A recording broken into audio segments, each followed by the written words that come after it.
sort of like a park within a building. It really is. I mean, what's really amazing is unless you actually come in here like we're doing it now, you never know this was here. Well, I'm here with Ed Wisner, Executive Vice President of the platform, and we're at the Boulevard, the first new residential housing unit in the new center in 30 years?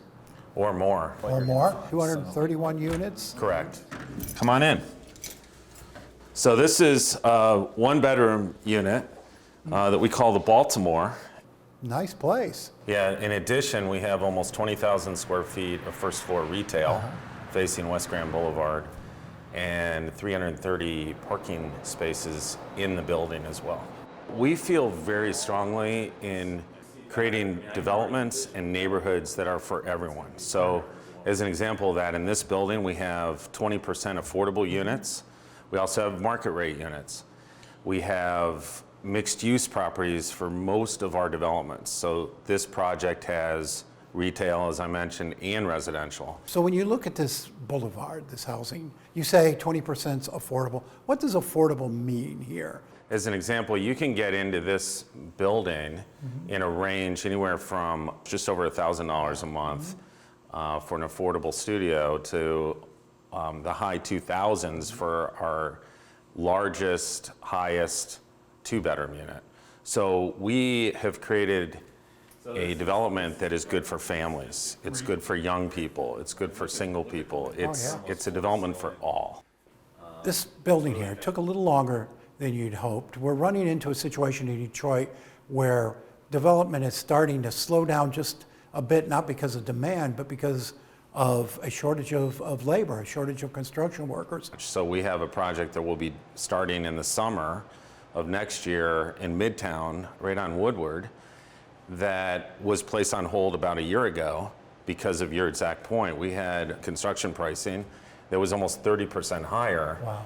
And on hard cost construction of 40 million, 10 million of that, so it should have come in at 30, it came in at 40. You all are involved in Midtown, now deeply involved in New Center, but you're also in the neighborhoods. What is the platform doing in Detroit's neighborhoods? Well, we feel very strongly that for Detroit to really come back, it needs to come back in all areas.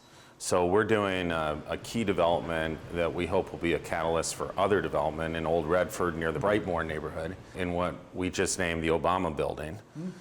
That's a small building. It's only got 4 residential units and just under 10,000 feet of retail on the ground floor. However, it's so significant on a key corner that we think it'll be a catalyst for future development.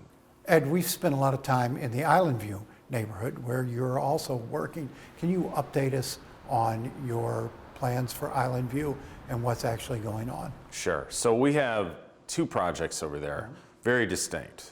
We have one that's sort of on East Grand, almost at the corner, which is a series of properties that we are buying the land from the land bank.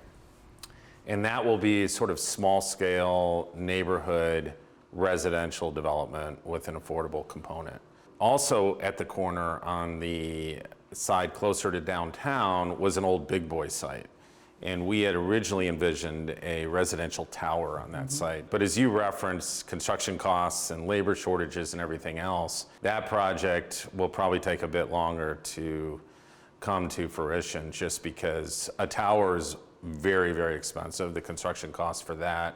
And so it would command higher rents in order for the project to actually make economic sense. And is Detroit a market yet where you can charge high rents, the sort of rents you see in Chicago and other places?